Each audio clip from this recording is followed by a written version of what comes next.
Olá, esse é o Consciência, um programa da TV Escola que mostra e discute projetos do ensino médio. O Brasil tem uma das maiores bacias hidrográficas do mundo, mas, como a gente sabe, nem sempre os rios são tratados como deveriam. Como será que as escolas podem vencer o desafio de ensinar biologia e as preocupações com o meio ambiente? Para conversar sobre isso, nós convidamos os professores Neuza Arruda, professora do Cefet Química e coordenadora do curso de Meio Ambiente, César Grisolha, doutor em Genética e professor da Universidade de Brasília, e Alegra Viviane Aluz, pesquisadora do Centro de Tecnologia Mineral do Ministério da Ciência e Tecnologia. E para começar a nossa conversa, vamos mostrar uma experiência do Centro Federal de Educação Tecnológica, o Cefet Química do Rio de Janeiro. Alunos e professores discutem em sala de aula como preservar a vida nos rios e nas comunidades ribeirinhas. Vamos ver? Na década de 50, o Japão viveu uma tragédia ambiental de grandes proporções. Centenas de moradores da Baía de Minamata apresentavam sintomas de uma estranha doença que afetava o sistema nervoso central. As investigações apontaram para uma indústria química que despejava mercúrio em altas quantidades. A doença ficou conhecida como mal de Minamata. A doença de Minamata trouxe para a humanidade uma informação que até aquele momento não era conhecida. E a causa ficou diagnosticada como sendo o peixe contaminado com metilmercúrio.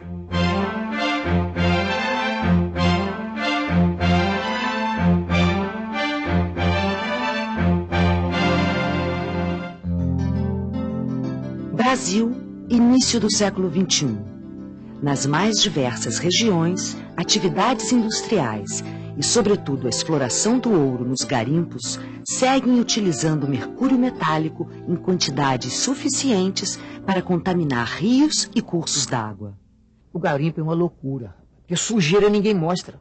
Eu fiz tudo, fui até ameaçado de morte para tentar evitar o garimpo no nosso município. Não teve jeito, foi uma desgraça isso aqui. Por ambição, por irresponsabilidade, por dinheiro. Dinheiro não salva ninguém, companheiro. Os resíduos despejados na natureza se transformam no metilmercúrio, produto altamente tóxico, que se acumula no organismo dos peixes. Por essa razão, determinar a concentração do metal no pescado torna-se fundamental para a saúde pública, principalmente quando se trata de populações que vivem em torno da atividade pesqueira. Eles se mostraram super receptivos, nos ajudaram em tudo que eles podiam, assim, para nós fazermos as análises, as coletas, distribuindo material para a coleta, que são os peixes.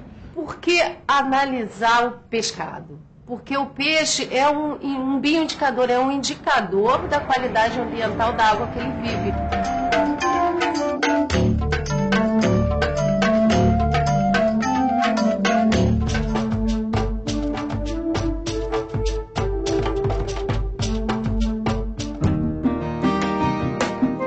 No laboratório do Cefet Química do Rio de Janeiro, um grupo de alunos se prepara para mais uma visita ao campo de estudos. Gente, vamos ver os últimos detalhes, para a nossa visita de campo de amanhã. O questionário já está pronto, todo digitado.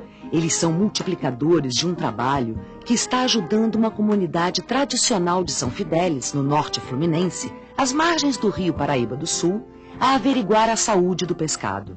Em termos do estudo da química, quais seriam os conteúdos programáticos? Reações de oxirredução e digestão de matéria orgânica, que é a destruição via química de ligações específicas dentro da matéria orgânica, que é quando a gente libera o mercúrio da proteína do peixe.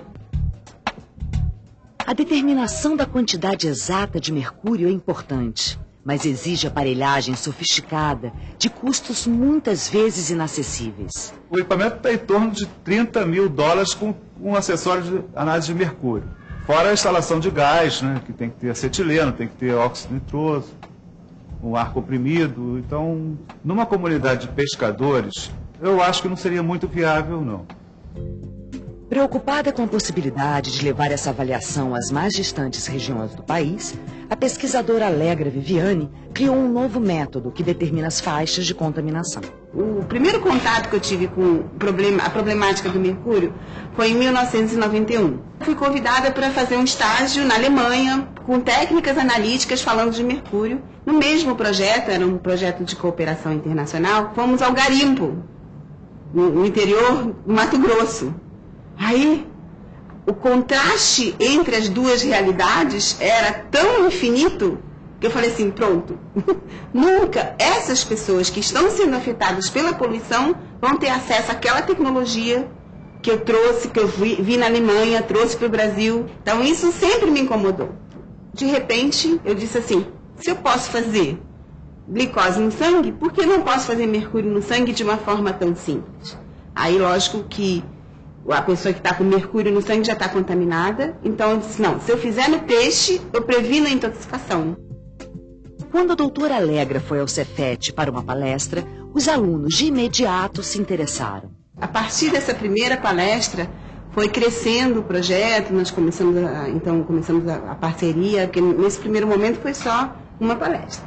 Aí que nós começamos a ministrar o curso, e realmente é muito emocionante a gente ver a coisa acontecendo, crescendo. Através dessa palestra, nós procuramos ela para fazer um convênio entre o CETEM e a escola, para a gente se formar, para ela nos formar como multiplicadores desse método desenvolvido por ela.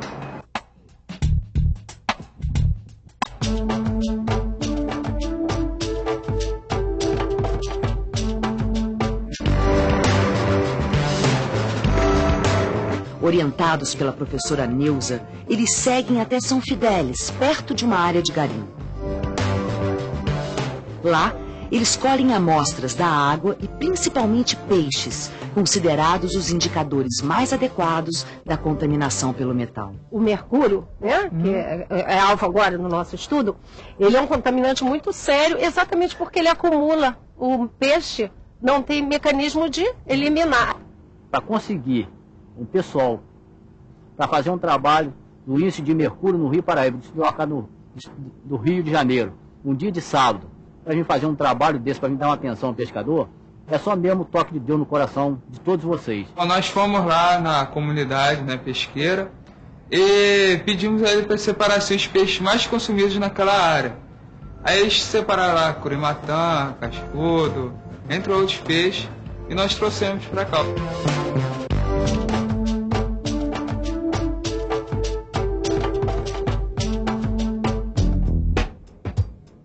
O equipamento utilizado é acessível, bem mais barato e fácil de ser transportado.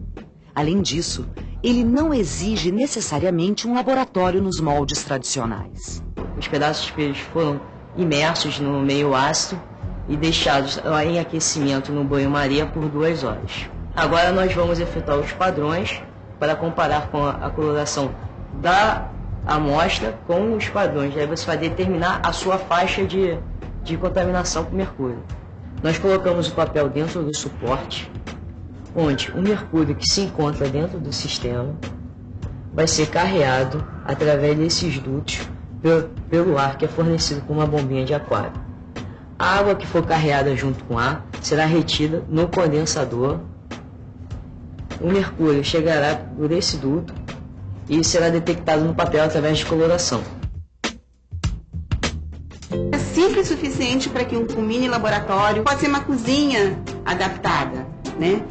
Ou um laboratório de análises clínicas do hospital municipal da cidade, eles podem estar adaptando o trabalho e poder fazer. Os resultados, eles são considerados semi-quantitativos porque ele avalia faixas e não precisamente um determinado resultado, baseado na legislação brasileira e também na recomendação da Organização Mundial de Saúde, tá? Em termos de PPB. PPB, partes por bilhão. Essas faixas têm 2 considerações, uma para consumo esporádico e outra para consumo mais frequente. Gente, eu tô vendo aqui que vocês fizeram foi cascudo, namorado, tainha, não é isso? Curvina.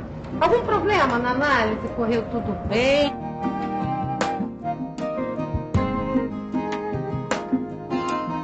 Para os pescadores de São Fidélis, prejudicados por uma série de episódios de contaminações diversas nas últimas décadas, a experiência teve um sabor de novidade. Tiveram aqui para fazer análise nos peixes, a cobrança era muito, como até hoje. E aí, Joci, cadê o resultado daquele exame? E eles falaram, pô, vocês foram tão legais que se comprometeram a voltar e dar esses resultados pra gente. Olha, rapaz, eu tô igual o Tomé, só vendo pra quê? Eu falei, então você espera que um dia você vai ver e crer.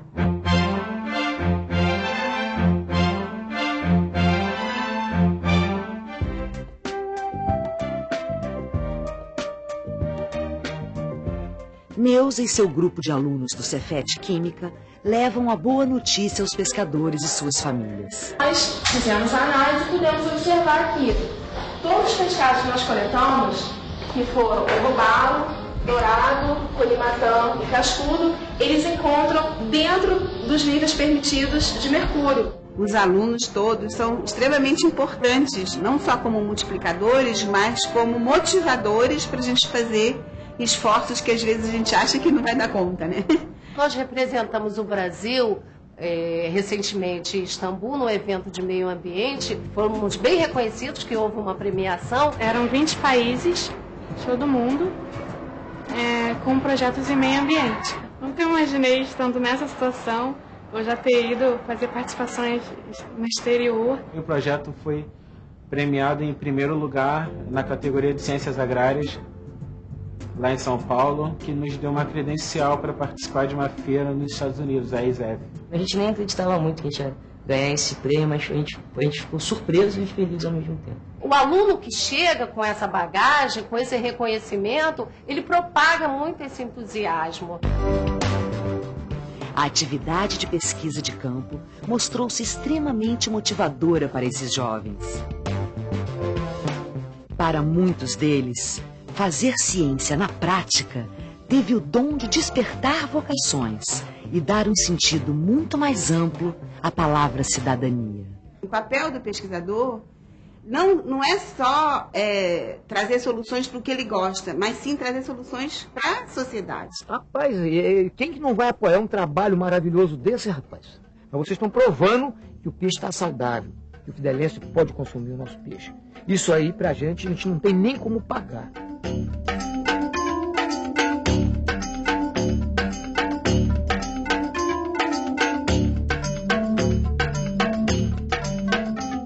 Bom, antes da gente saber mais detalhes sobre o projeto aqui com as professoras, eu queria saber o que você achou dessa matéria que você viu, o que você acha desse projeto que elas estão trazendo para a gente. Isso é muito interessante porque é uma proposta nova e que foge da dependência tecnológica de equipamentos importados. Então, aí é a grande inovação.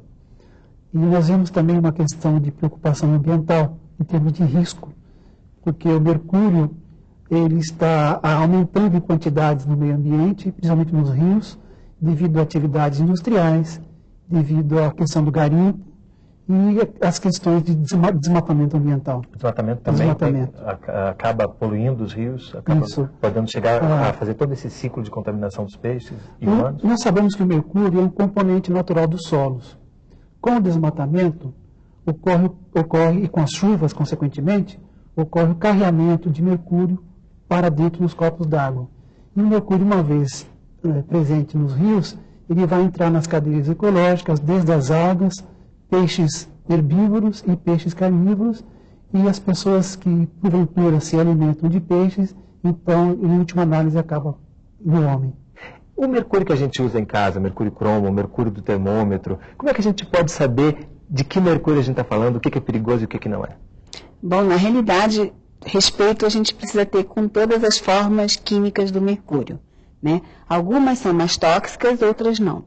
Então, o mercúrio que está no termômetro, o mercúrio metálico, ele é tóxico se o ambiente estiver confinado e a pessoa estiver exposta a ele por muito tempo, por um tempo prolongado.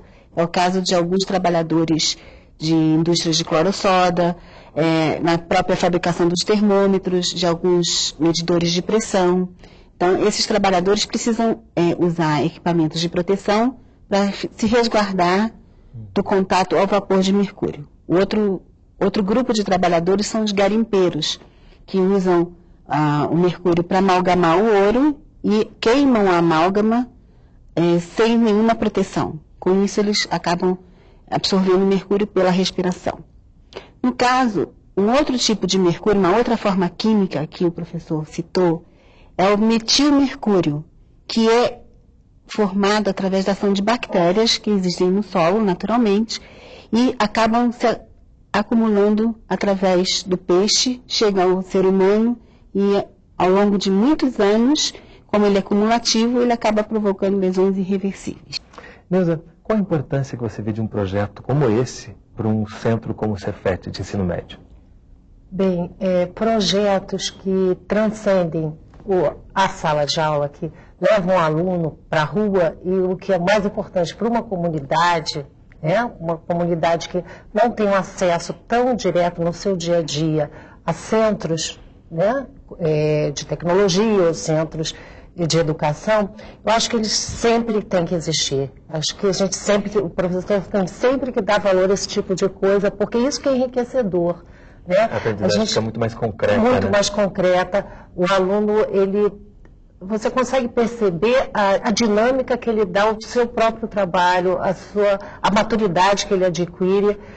A nossa instituição, ela é formadora de profissionais de ensino médio, mas a gente sempre procura dar esse vínculo ao aluno, de colocá-lo em projetos que atuem fora da instituição, com essa vertente não só tecnológica, técnica, de medir qualidade ou algo nesse nível, mas sim voltada para a educação ambiental, a questão a gente tem outros cursos também, a questão da segurança alimentar. Então, esse projeto, o encantamento dele, que a gente recebe elogios a cada dia, está exatamente na valorização desses vínculos. Na formação de um cidadão, muito mais exatamente, técnico, muito mais completo, com a visão muito mais holística.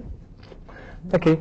No próximo bloco a gente vai saber como é que a Alegra teve esse estalo para criar um equipamento tão importante para todos nós. Não sai daí, a gente volta já.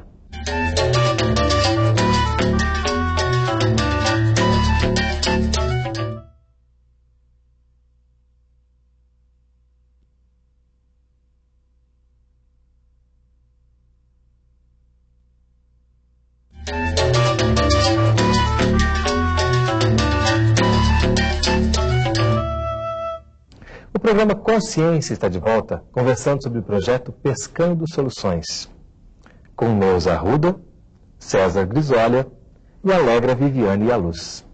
Alegra, quer dizer que num determinado momento você se sentiu desestimulada a ponto de querer abandonar a profissão? Sim, eu cheguei a abandonar a profissão 2 vezes, mas na minha volta eu fui convidada para fazer um estágio na Alemanha, em técnicas de determinação de mercúrio.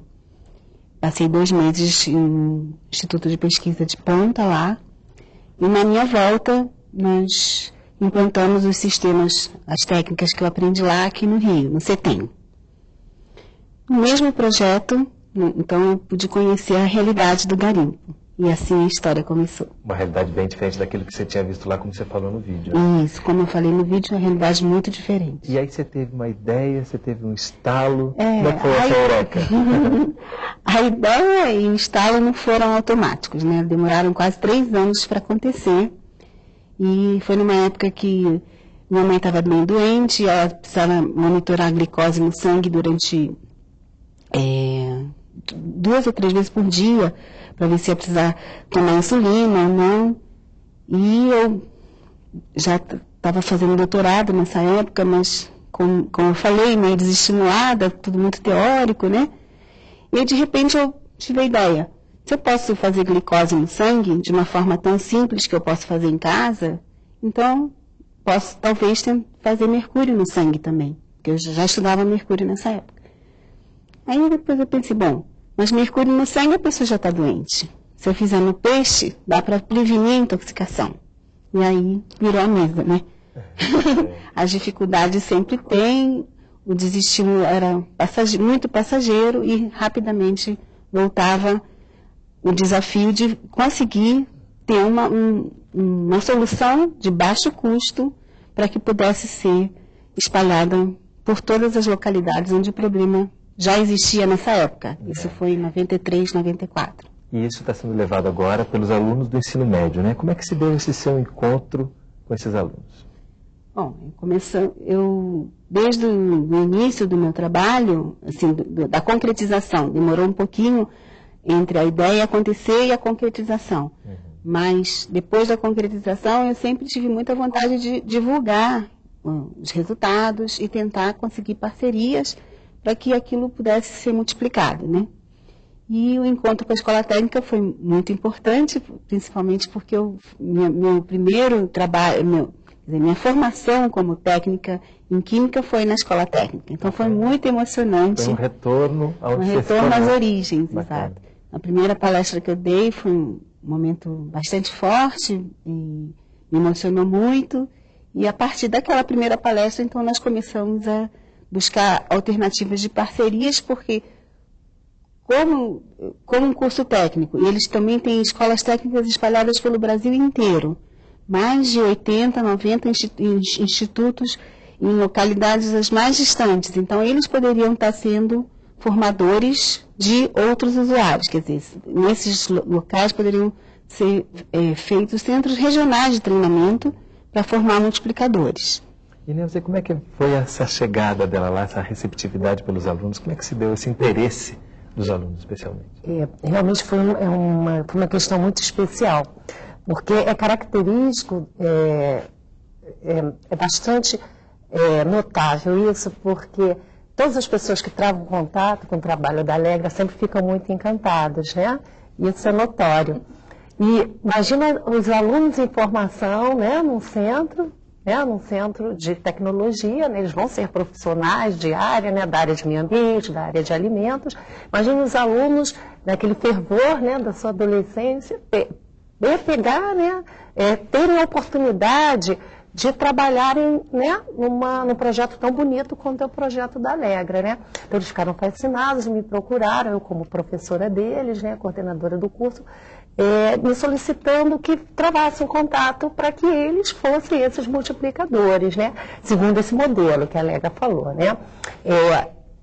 A gente já está partindo nos moldes desse projeto, já estamos partindo para o segundo ano, já vão ser formados outros multiplicadores e disseminando, né, com a oportunidade de disseminar em outras instituições agrotécnicas, né, onde exista o problema potencial de contaminação pelo mercúrio, pelo garimpo, por outras atividades, né, que geram, né, esse tipo de impacto também ambiental, e também em comunidades pesqueiras, né, porque nada mais natural e imediato do que o próprio pescador, né, ter condições de medir a qualidade do seu pescado, a questão da segurança alimentar. Inicialmente, né, havia aquela preocupação, puxa, a gente vai chegar na comunidade, a gente quer essa parceria, a gente tem que ir lá na comunidade, eles são os principais interessados. Mas como é que eles vão receber isso? É que eles vão receber bem? Porque, afinal de contas, você vai estar colocando, talvez, em xeque a qualidade daquele produto que eles vivem, mas muito pelo contrário. Esse modelo a gente quer continuar, né, disseminando em outras comunidades, mas nesse primeiro momento a gente foi muito bem recebido, dá para perceber pela fala deles, né, fala deles também muito encantados, né? Então, muito bonito. E o projeto, como projeto discente também, né? Ele muito bem reconhecido, ele né? se transformou num projeto dos alunos também agora. Exatamente, né? O projeto, eles abraçaram o projeto, né, naturalmente. Está tendo, então, o encaminhamento que você queria, né? Eles assumindo esse projeto, ele pode ter muito mais amplitude, né? Pode chegar muito mais longe. Com certeza, porque o jovem, eu sempre falo que eu fico caçando meus futuros chefes, né? Então, o jovem que se interessar e conseguir, com a força da juventude, né? E a nossa sabedoria, porque a gente chegou num ponto mais adiante, esse cruzamento certamente vai permitir uma construção bem mais rápida e mais eficiente. Você acha, César, que isso pode ser levado a mais localidades? Você acha que esse é um projeto que deve ser expandido para mais lugares do Brasil? Claro, evidentemente. O que é importante nesse projeto são duas vertentes, uma acadêmica e outra científica. A acadêmica é que hoje nós estamos buscando um novo modelo de ensino, que é o chamado ensino baseado em problemas. aquela questão do professor ficar dando matéria em sala de aula, aquelas aulas expositivas, desmotiva o aluno. O verdadeiro ensino é aquele que motiva o aluno a buscar a informação por si. Esse modelo, esse aparelho de fazer detecção de mercúrio, de uma maneira simples e que possa ser levado a todos os centros do Brasil, então ele pode combinar estudo com base científica e também a questão acadêmica de você motivar o aluno, usando como motivação aí a contaminação ambiental com mercúrio ou a contaminação de peixes por mercúrio. Então a interação professor-aluno fica muito mais interessante porque você motiva o aluno a buscar informação. Esse é o aprendizado moderno, é o chamado ensino baseado em problemas, onde você monta um problema e o aluno pesquisa na internet, pesquisa na bibliografia como resolver esse problema. Então, a questão ambiental hoje é um problema, a questão do mercúrio é um problema. Se nós temos os instrumentos e temos um professor com competência, com bagagem para reunir, agregar esses alunos, então essa é a maneira mais moderna de ensino hoje. Você percebe isso, que no momento que você agrega o problema como iniciador do ensino e traz essas questões que estão em torno da escola para dentro da escola e também leva a escola para fora, você percebe que a aprendizagem se torna muito mais concreta? Com certeza, porque quando eles se treinam na técnica, eles não estão tendo só uma aula de química, eles estão indo para fora, estão tendo uma aula de cidadania, estão conhecendo os ecossistemas, estão travando contato com aquela problemática ambiental, né, a contaminação das nossas bacias, né? Essa comunidade que a gente está trabalhando inicialmente, ela é uma das bacias mais importantes do Brasil, que é a bacia do Paraíba do Sul. O que deveria ser o berçário para a vida está sendo depósito, né, de efluente, de lixo. É uma questão muito castigado. Né? Pois é, então, o aluno tem uma lição de todo esse universo. E por que São Fidélis? Por que foi eleita essa comunidade para começar? Porque em 99, já pensando na propagação do projeto, e nós escolhemos essa região entre Itaocara e São Fidélis como ponto de partida, porque era próximo do Rio de Janeiro. Os recursos sempre são pequenos, né?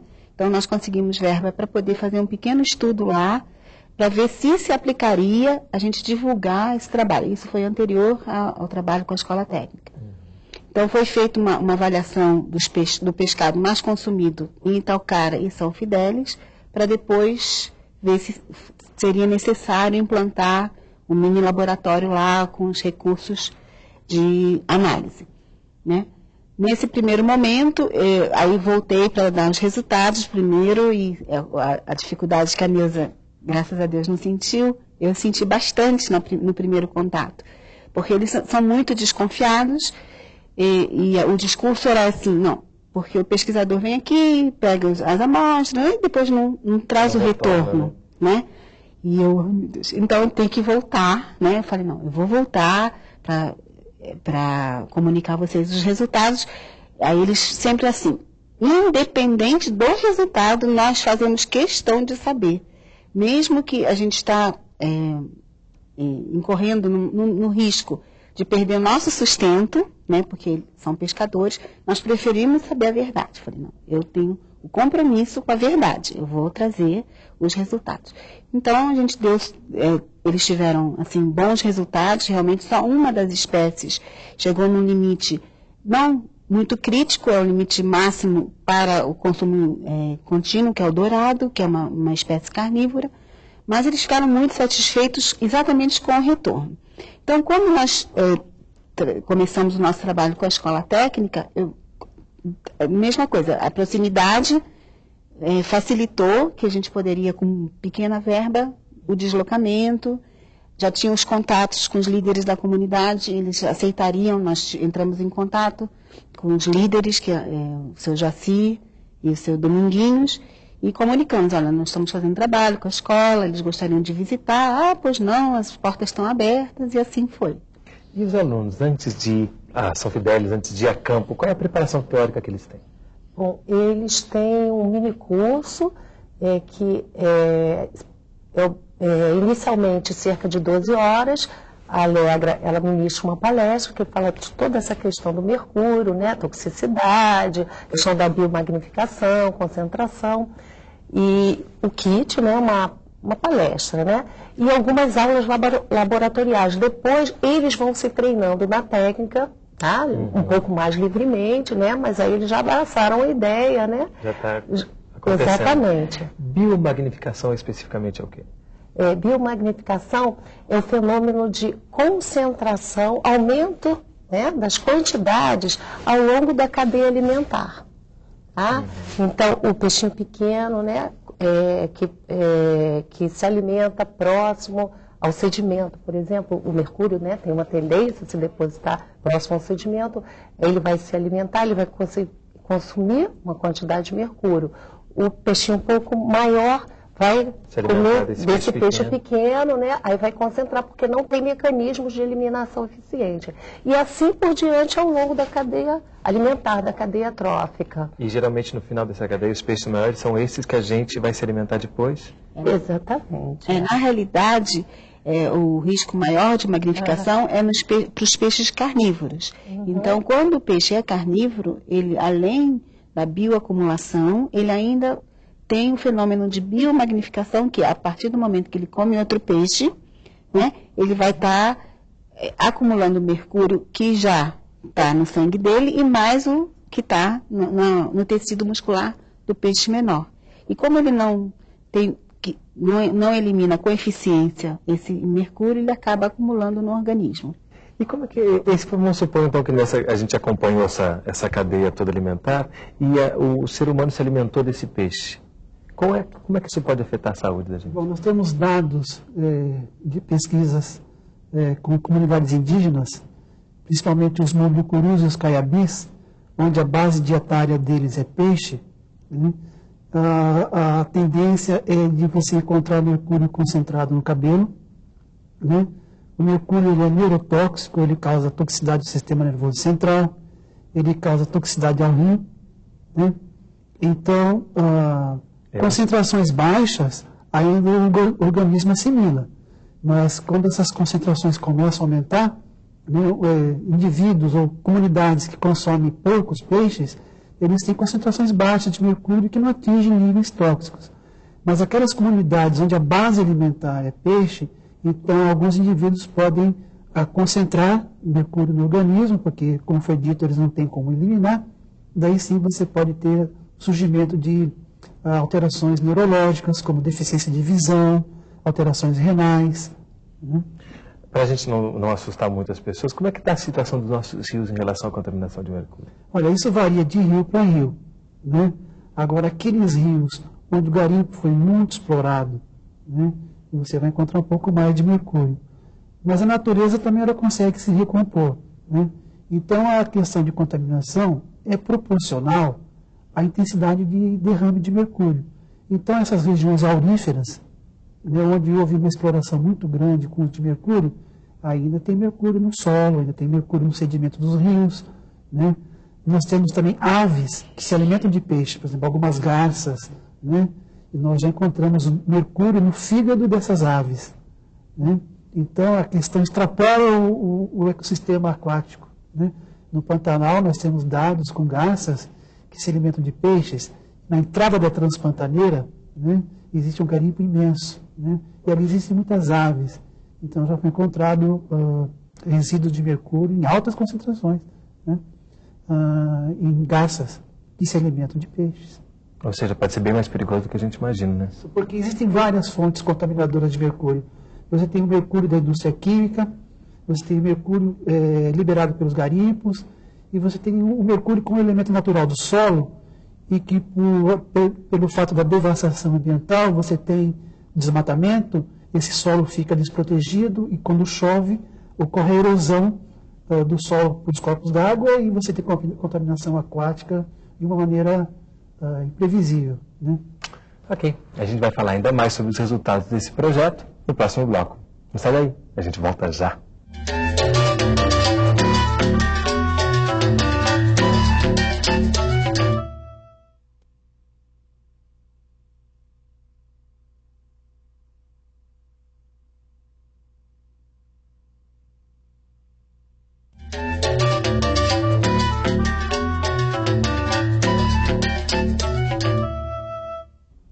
Estamos de volta com o programa Consciência aqui na TV Escola. Hoje falando sobre o projeto Pescando Soluções. Conversando com Neuza Arruda, professora do Cefet Química e coordenadora do curso de Meio Ambiente, César Grisolha, doutor em Genética e professor da Universidade de Brasília, e Alegra Viviane Yaluz, pesquisadora do Centro de Tecnologia Mineral do Ministério da Ciência e Tecnologia. A gente falou bastante aqui no bloco anterior sobre a contaminação que o garimpo traz para os rios por causa da utilização do mercúrio. Existe alguma outra forma de garimpar sem causar tantos danos ao meio ambiente? E também danos a quem está fazendo esse garimpo? O problema é a viabilidade econômica das outras formas, né? Então, o mercúrio ainda é o método mais barato, mais viável. Agora, a queima do mercúrio, a queima da amálgama e o uso racional dele pode ser feito através de educação ambiental, através do uso de retortas, que são equipamentos de baixo custo e que poderiam trazer benefícios muito grandes tanto para o garimpeiro quanto para a comunidade ao seu redor. Né? O que você acha sobre esse assunto? Você acha que é viável chegar até os garimpos para implantar essas novas questões? Como a Alegra disse, a questão fundamental é a educação ambiental. Nós tentamos fazer isso em Cuiabá, que é uma região aurífera, com garimpeiros, fornecendo equipamentos para que, quando eles queimassem o amálgama e o mercúrio se torna vapor, que os garimpeiros pudessem recuperar o mercúrio. E o grande mote que nós usamos para isso é: o mercúrio é caro. Em vez de vocês liberarem o mercúrio do meio ambiente, vocês podem recuperar o mercúrio e reutilizar. Então, motivando o garimpeiro a não desperdiçar dinheiro comprando mercúrio e, indiretamente, prevenindo contaminação ambiental. Mas não tivemos sucesso com isso, porque a fome, a ânsia para se buscar o ouro, para se fazer riqueza de um dia para o outro, extrapola qualquer iniciativa de educação ambiental. A gente vê isso porque o próprio pesquisador diz que muitas vezes também o pescador foi ameaçado de morte, então realmente há alguns cuidados que deve se ter quando se entra nesse aspecto da questão, né? Na realidade, os cuidados são necessários, mas um programa bastante amplo de educação, eu acredito que acaba sendo eficiente, porque, na realidade, ainda existe uma distância grande entre o pesquisador e o usuário final, né? Então, nós não temos conhecimento a fundo da realidade deles, né? De como chegar. Então, através de uma conscientização maior nossa e do próprio garimpeiro, eu acho que aos poucos a gente consegue mobilizar. Aos poucos, como também você conseguiu transformar em prática o seu projeto, né? Como é que foi isso? A gente tem ali o equipamento que a matéria também mostrou. Como é que foi esses passos, né, da criação do equipamento até chegar aqui? Na realidade, nós tínhamos um desafio. Precisávamos criar um método de baixo custo, porque se não fosse de baixo custo, não teria sentido, né? Ele teria que ser feito com materiais simples, suficientes para que pudesse ser reproduzido também pelas comunidades. Quer dizer, ele é de vidro, disso a gente ainda não pode escapar, então ele pode quebrar, ele fica vulnerável à quebra, mas é facilmente consertado. Quer dizer, então, baixo custo, simples de manusear, quer dizer, em princípio, agentes da comunidade, bem treinados, sob supervisão de um técnico, poderiam estar fazendo o trabalho, um auxiliar de laboratório, né? Então, esses foram as premissas na hora de pensar no seu design, no seu desenho. E ele precisava atender às recomendações da Organização Mundial de Saúde, porque ele foi criado primeiramente para peixe, mas hoje ele já atende também a determinação de mercúrio em urina, solos e sedimentos, mas ele precisava atender às recomendações da Organização Mundial de Saúde e às exigências da legislação brasileira. Então, esses foram os nossos marcos iniciais, né? E os conteúdos do ensino médio que podem ser abordados a partir desse projeto? Bom, esse projeto, como projeto discente, ele tem duas vertentes dentro da escola.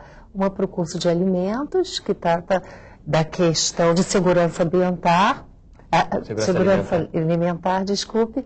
Inclusive, nós avaliamos também a qualidade do pescado na região do Grande Rio, Nós temos um entreposto central, que é o CEASA, que comercializa 90% do pescado consumido na região. Então, o curso faz essa gestão, né, da qualidade alimentar em relação ao mercúrio.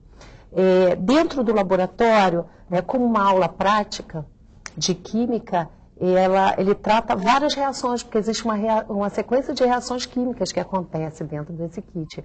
Reações redox, que são reações de transferência de elétrons, reações ácido-base, que são reações de transferência de prótons, tá? Isso dentro da instituição. Quando a gente vai para o meio ambiente, a gente estuda os ecossistemas, estuda gestão de recursos hídricos também, né, a contaminação dos recursos hídricos, a questão da educação ambiental, então é muito amplo em termos multidisciplinar. Esses conteúdos você já trabalhava anteriormente, né, antes desse projeto. Como é que você vê essa diferença do interesse e do aprendizado dos alunos antes e depois da chegada do projeto? Realmente foi um marco, não só dos alunos que estão hoje engajados no projeto, mas como os outros alunos também que se sentem motivados vendo o resultado, né, vendo as parcerias que estão acontecendo, vendo a projeção da instituição. Então, realmente foi um marco. Hoje em dia a gente tem um número de projetos muito maior, depois que esse projeto foi para a rua, né, ganhou essa dimensão. Então, realmente é bem diferenciado. Você conhece algum projeto equivalente a esse, que possa ser comparado ao que está acontecendo lá no Cefet Química? Bom, na área de química, eu sou formado em biologia, sou da área de genética, né? Existe um esforço do MEC, com apoio do CNPq, Conselho Nacional de Pesquisa, para que o professor não centre o seu ensino somente em aulas expositivas, e que use os instrumentos, e aí vale a criatividade. Isso aqui é fruto de uma criatividade. Dentro da área de biologia e da área de química, existem muitos outros projetos que envolvem o uso da criatividade para você ter modelos não abstratos, mas modelos concretos para demonstrar reações químicas, demonstrar fenômenos biológicos. Né? Então, existe uma tendência cada vez mais, e com apoio institucional, de que essas questões, de se criar instrumento para se ministrar uma teoria, isso é a maneira, como eu já disse, mais moderna de transmissão de conhecimento, ou do jovem fazer sua aquisição de conhecimento. E, por exemplo, em relação a esse equipamento e a esse projeto, se alguma escola estiver interessada, aonde que ela pode buscar informações para poder fazer um trabalho como esse? Ela pode procurar o CETEM, o Centro de Tecnologia Mineral, lá no Rio, ou a professora Neuza, na escola, no Cefet Química, e eles vão ser encaminhados para mim, que estou coordenando esse projeto de difusão, né? Nesse momento, nós estamos trabalhando na difusão do trabalho, inclusive, nós já demos o treinamento pode ser feito ou no CETEM, ou lá no Rio de Janeiro, na instituição que vai adotar o método, ou lá no próprio CETEM. Nós também oferecemos treinamento para os novos usuários, né? Nós já iniciamos a difusão a nível nacional, lá em Itaituba, que é uma região altamente afetada pelo problema do garimpo. Formamos 5 novos usuários ligados à prefeitura municipal.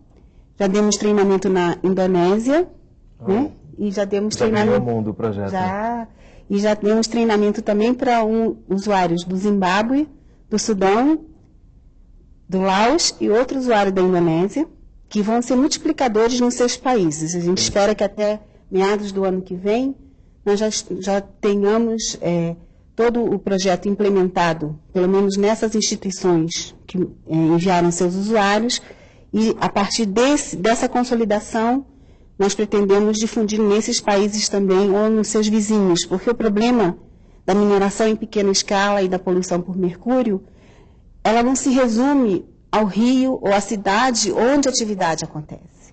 Ela abrange muito mais pessoas, ela abrange, inclusive, esse projeto que está financiando essa ida a esses países, a Tanzânia também está envolvida, é um projeto que visa a implementação de tecnologias limpas para minimizar a poluição por mercúrio em águas internacionais.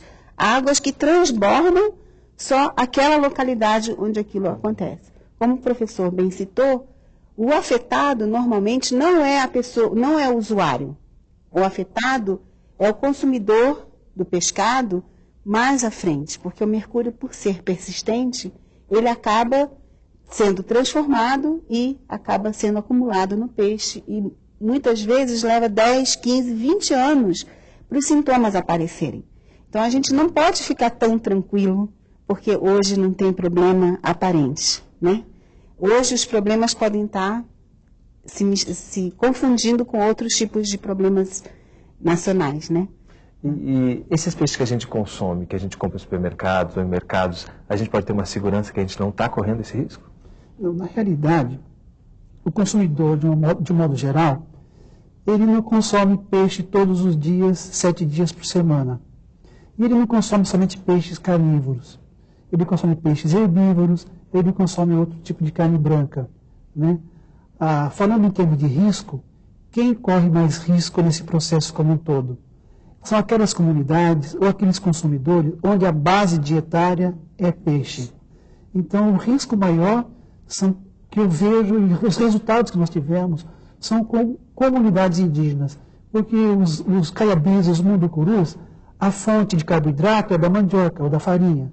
E a fonte proteica é do peixe. Eles não comem carne vermelha. Uma vez ou outra eles comem carne de caça. Né? Então, a base dietária deles é o peixe. Então, nós temos que, em primeiro lugar, verificar qual comunidade ou que grupo está sob o maior risco. São os maiores. E aí sim, né? Aí sim pode ter uma atitude mais específica com quem está mais exposto a esses... Os mais expostos. Em relação a esse retorno à comunidade para levar os resultados, né? A gente vê que eles ficaram, primeiro, um pouco descrentes com o pé atrás, e depois extremamente felizes em receber esse resultado, né? Como é que foi isso para vocês e para os alunos que estiveram lá?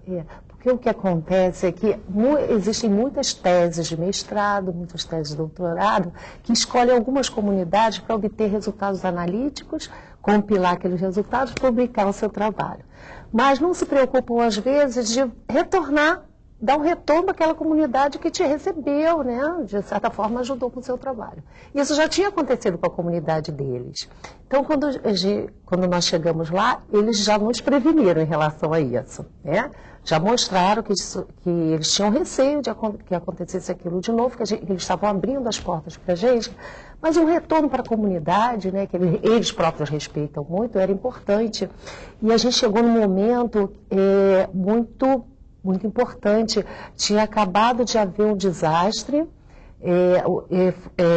estourou um dique contendo produtos altamente tóxicos que impactaram o Rio Paraíba do Sul, de uma indústria de papel, indústria Cataguases, e estava uma situação delicada porque eles não estavam conseguindo comercializar o pescado, a pesca estava parada. Ninguém confiava no seu pescado. Deles, exatamente. Né? Então, quando nós fomos lá, eles se sentiram, né, que havia valorizados, né? Uma instituição estava dando algum apoio em relação a eles para medir a qualidade, né? Não exatamente em relação àquele impacto que tinha acontecido naquele momento, mas em relação ao problema antigo que eles tinham, que é a questão do mercúrio. Né? Então, nós retornamos, depois com os resultados, fizemos a apresentação, aliás, os alunos fizeram a apresentação para a comunidade, como pode ser visto, né? Então, agora eu acho que o crédito está muito maior, eu acho que agora a parceria está consolidada, né? CETEI, Cefet Química e a comunidade, né? E esse modelo a gente pretende espalhar para outras comunidades. E como na cadeia alimentar tudo vai se transformando, passando de um para o outro, a própria valorização e autoestima, a gente percebe que aconteceu a mesma coisa, né?